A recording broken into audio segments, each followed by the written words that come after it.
Hello everyone, I'm Julie Wright. Thanks for joining me today. This video explores a satirical poem using the who, what, when, where, why, how framework, or as it is commonly known, 5 W's and 1 H. This is a tried and true method of analysis, or of approaching the task of writing an article, review, speech, or narrative characterized by clarity and thoroughness. Both as a reader and as a writer, we need to be critical thinkers and problem solvers in order to discern the subject matter and have a clear understanding of the meaning and purpose of the text. In this video, I apply this questioning framework to unpack my poem, The Promising Young Poet. Let's read it together. The Promising Young Poet. The mother of an earnest young poet screamed, "Look at that lawn! Go and mow it!" The poet put down his book and with a withering look said, "That is not the province of a poet." The mother glared at her prideful young poet. "Keats was inspired in the garden and you know it. Now mow round that tree or you'll answer to me and end up a posthumous poet." "But the world needs another great poet. It could be me if you'd just let me show it." "That lawn's waiting for you. This is not Xanadu. Now get out there, you piker, and mow it." It's tough being a promising young poet when your own mother doesn't even know it. I could be writing blank verse. You'll be riding in a hearse if you don't spread this manure and hoe it. The tale of this passionate young poet has a Shakespearean end, wouldn't you know it? Day after desperate day, waiting for poems to pay, he became a gardener, not a venerated poet. Now we will apply the who, what, when, where, why and how questions to this poem. Once you have learnt this analytical framework, you can then apply these questions yourself to any poem you are reading. In their simplest form, the 5 W's apply to the subject of the writing, the action or event taking place, when it is taking place, and the location and reason this is happening. But texts are complicated. Don't be content with one question in each category. For example, if you are watching a crime thriller, you might ask, who committed the crime?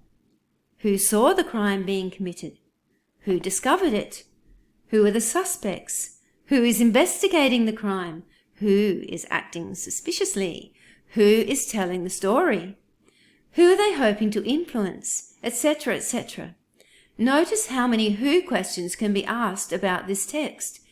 Imagine you are a detective trying to uncover all the clues to unlock the treasure hidden in the poem. There are countless questions beginning with who that need to be asked by the reader or asked by the writer in order to understand the poem. For example, if you're writing a poem, here are some of the possible who questions. Who is the poem about? Who else is present? Who is the intended reader? Who is the speaker of the poem? The poet or another character? It could even be an object speaking. The speaker of one of my poems is a derelict house on Marion Road. In another instance, I have written a letter poem addressed to Coca-Cola, using personification to bring the health problems of this drink to the attention of the reader in a humorous way.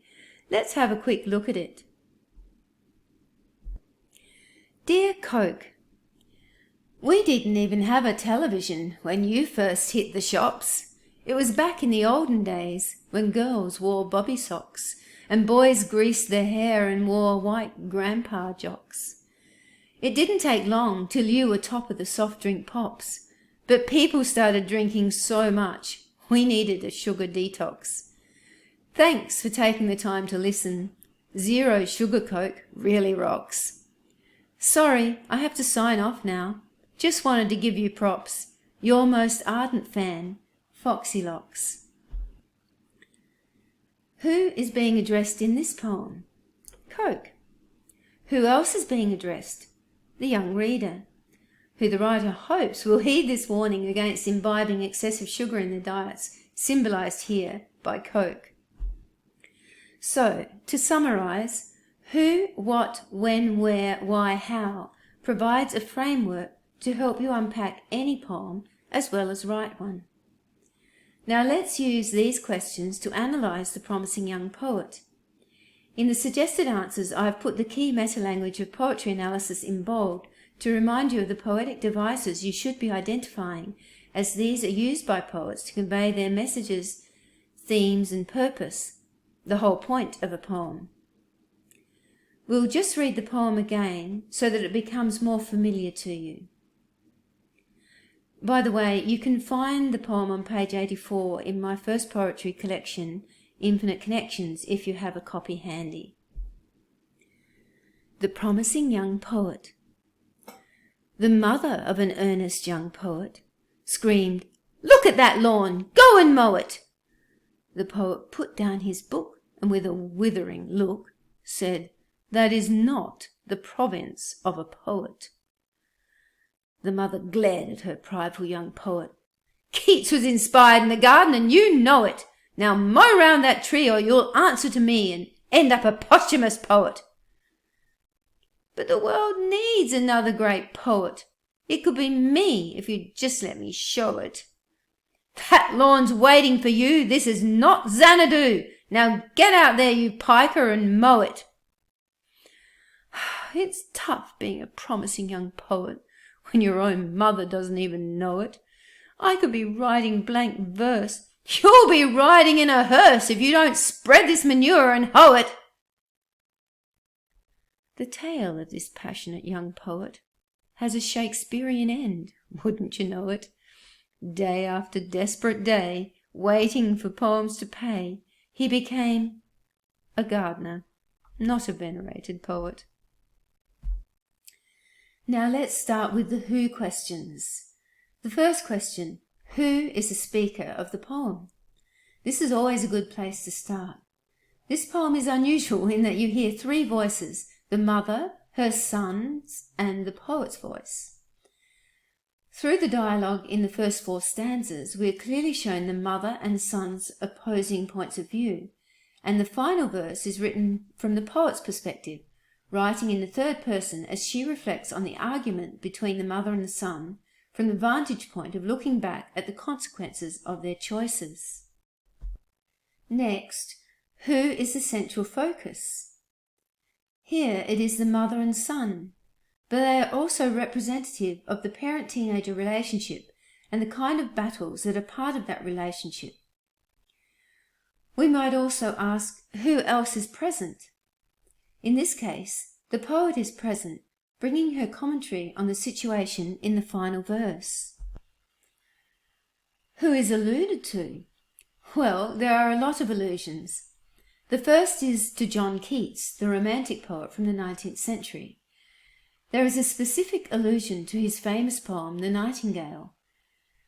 When the son tries to argue his poetry writing is more important than the garden, his mother delights in reminding him that Keats wrote one of the most famous poems, In the Garden. Then there is an allusion to the equally famous poem Kubla Khan by Coleridge, in which he describes a dreamlike vision of a place called Xanadu, which she mentions to mock her son for living in a dream world rather than facing the reality of what needs to be done. Finally, the poet refers to Shakespearean tragedies as a form of exaggeration to reinforce the irony of the boy ending up a gardener rather than a poet. By comparing his fate to that of Shakespeare's great characters, the poet mocks his ambition as unrealistic and overly ambitious, and evokes humour which is darker than the family squabble in the preceding stanzas. Who is the intended audience? Teenagers and their parents are the target audience, but any adults are challenged to consider their attitude to artistic and practical pursuits and the perception that you can only do one or the other. Please remember that the questions you ask in each category will depend on what is relevant to the poem. So let's go on now to the what question, starting with what is the central focus? This poem focuses on the argument between the child and parent and, by extension, the tension between the demands of creativity and the need to attend to practical realities. And of course, what we need to know is, what is the theme? In this case, parent-child tensions over priorities and the tension between the role of the arts and practical necessities of life are what is in focus. Well, what is the main message? Well, the poem is telling us that teenagers and their parents often have different perspectives on what is important. Another message the poem asks is whether it is possible to balance the creative and the practical in a satisfactory way, or whether one must give way to the other. Finally, there is a clear message about the long-term consequences of our choices. Another important what question to ask is, what draws our attention to the main message? In this case, it is the dialogue and the allusions that cause us to think about these messages. The irony of the conclusion, of course, is also significant in drawing attention to them. Next, we'll look at the when questions. When is the poem set? It is a modern setting, but of a general nature. That is, it could be in any generation. It focuses on the teenage years of any generation and the typical tensions between a parent and their child caused by their differing points of view on what are important values that we should base our decisions on.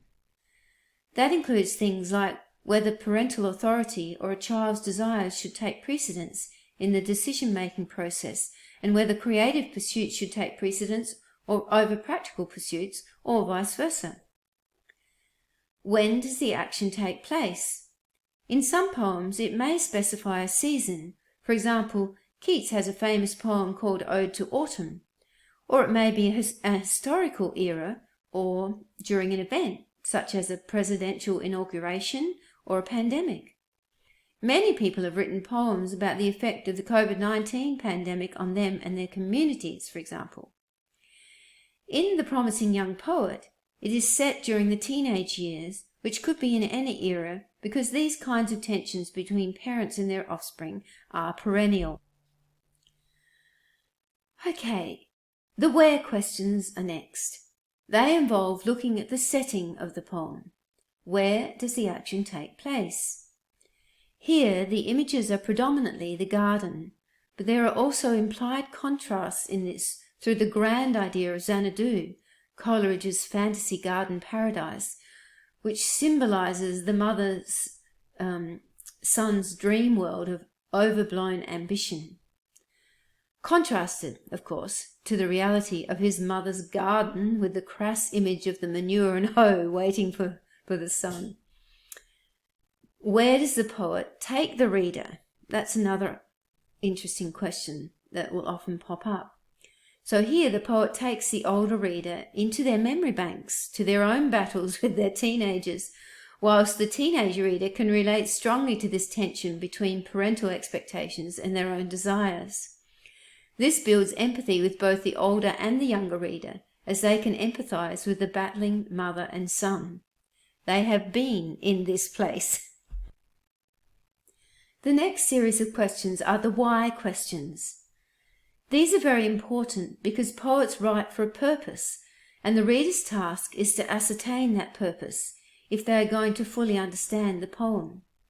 So we need to ask, why did the poet write the poem? The poet's purpose was to draw attention to the difficulties teenagers face in challenging their parents' expectations and values. The poet was also drawing attention to the parents' anxiety about their teenagers' future, particularly if they're not willing to shoulder the responsibilities that parents think are important in preparing them for the future. The poet also challenges the reader to consider how we balance creativity and the practical realities in our lives. We might also ask, why did the poem use the adjective promising in the title? It creates a curiosity in the reader about whether the potential is fulfilled or thwarted. Another question we ask might be, why did the poet allude to Keats and Coleridge and also to Shakespeare? All the allusions help to create the humour by contrasting this teenager to literary giants and showing the contrast between his life and their fame. By using these contrasts and the exaggeration of comparing his destiny to the destiny of Shakespeare's famous characters, the poet adds to the ironical humour of his fate and reinforces the mocking tone of the poem. Now we come to the most important questions of all, the how questions. For example, how does the poet present the subject matter? How does the form support or reflect the subject of the poem? How does the poet draw attention to these themes and messages of the poem through the poetic devices used? Why and how are the two most important questions of a poem. We need to understand the poet's purpose, the why. We acquire that understanding through the poetic devices that are used by the poet to draw attention to the messages and purpose. These are the how. So the poetic devices are very important.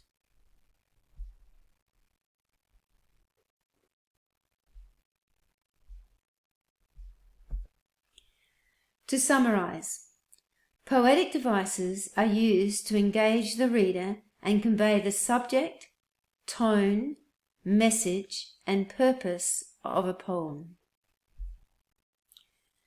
As we look at how the poet conveys their themes, messages, and purpose, let's consider the title first.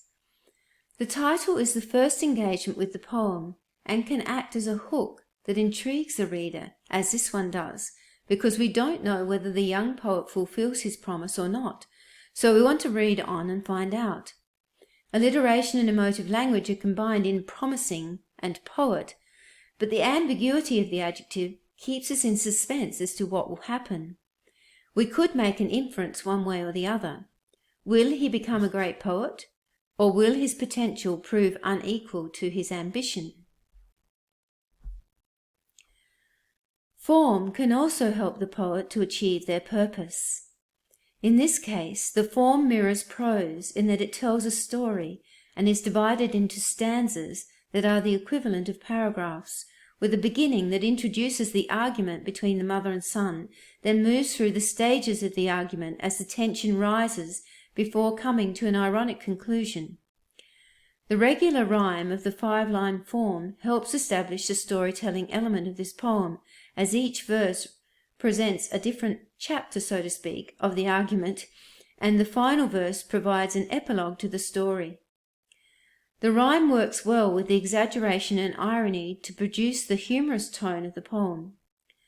Alliteration helps to provide a commentary on the son in the story as promising, prideful, and passionate, and the alliteration in the final line of the first stanza sets up the whole argument. What is the province of a poet? What should be expected of them? The inference is that creative people belong in a different category from others. The poet is asking us to consider this age-old question in this generation. Imagery is used as an important vehicle for conveying the tension between the mother and son. By using imagery from 19th century poets, of Keats writing in the garden and Coleridge's Xanadu, the reader is also able to see this argument as a historical one, not one that has just popped up in the 21st century. The poet uses contrasting imagery of the gardener and the venerated poet in the final verse to humorous effect, reinforcing the consequences of his choices and his mother's influence. The imagery of the hearse foreshadows the death of his dream of being a poet, metaphorically speaking. The image of his desperation as he waits for fame is also a powerful reminder of the elusiveness of success as a poet for most people with this ambition.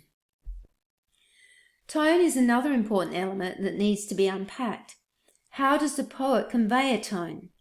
Well, tone is conveyed primarily through the choice of vocabulary, but also through images and actions. Tone may also change throughout the poem. For example, this poem begins with the mother screaming at her son and her son responding with typical disdainful teenage body language with the phrase, "a withering look," setting up the combative tone of the poem from the outset. Apart from the strong verbs screamed and glared, the mother also uses colourful colloquial language, piker and threats and clever allusions to poets to undermine her son's argument and convey a mocking tone. The son's voice changes from supercilious in the first verse to plaintive in the third verse and finally to sulky teen in the penultimate verse as he realizes his arguments are being demolished. The mother's tone remains authoritative, confident and mocking throughout, never doubting her position that practical realities trump creativity in her universe. Now we come to the conclusion. How we conclude is very important. In a poem like this, there are differing points of view being conveyed. The poet could favour one point of view, or they could cause the reader to think more about the theme and messages and evaluate the worthiness of all the arguments. Allusion to Shakespearean tragedies and contrasts between being a gardener or a poet are used to reinforce the consequences of one point of view dominating the other, as in the mothers dominating the sons. In the end, the reader is tasked with deciding whether that was the right outcome or whether other choices could have led to more satisfying outcomes for the promising young poet. Use of the ellipsis in the final line creates suspense before the reader becomes aware of the fate of the poet. The rising tension of the argument keeps the reader in suspense until the final phrase. The irony of this satirical humour is quickly lost on the more serious what-if questions that arise. What if the mother had supported her son's ambitions? What if the mother and son could have worked together to achieve both their goals? What if artistic ability and creativity were valued as much as practical skills? What if there were no poets in the world? What if nobody looked after the garden? Etc., etc. These what-if questions in this poem are endless, really. On the surface, this poem appears to be a humorous tiff between a parent and teenager. However, the astute reader will peer beneath the surface to the philosophical questions lurking at the heart of the poem. You can see that the how questions are of paramount importance in establishing the poet's motivation and purpose. The poetic devices used are crucial to the reader's interpretation of the poem and their capacity to truly understand the poet's messages, not just at a superficial level, but with all the nuance and depth of the exploration of the subject matter. In this case, the argument is not simply an argument between a parent and child, but a metaphor for the tensions caused by differing priorities and values between parents and their teenagers, and an even bigger metaphor for the age-old tussle between artists and utilitarians.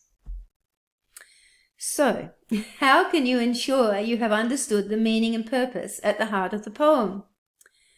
Use the who, what, when, where, why, how framework, and those questions will become the keys which will unlock the argument being presented and challenge you to form your own point of view as you consider the differing perspectives. I hope you will add this approach to your poetry toolkit. May it give you more confidence and enjoyment as a reader and writer of poetry. There are more resources on my website and YouTube channel. Please feel free to use them all if you are keen to build your poetry skills, or you're a teacher who wants to build your students' skills in poetry analysis and poetry writing. Until my next video, ciao for now.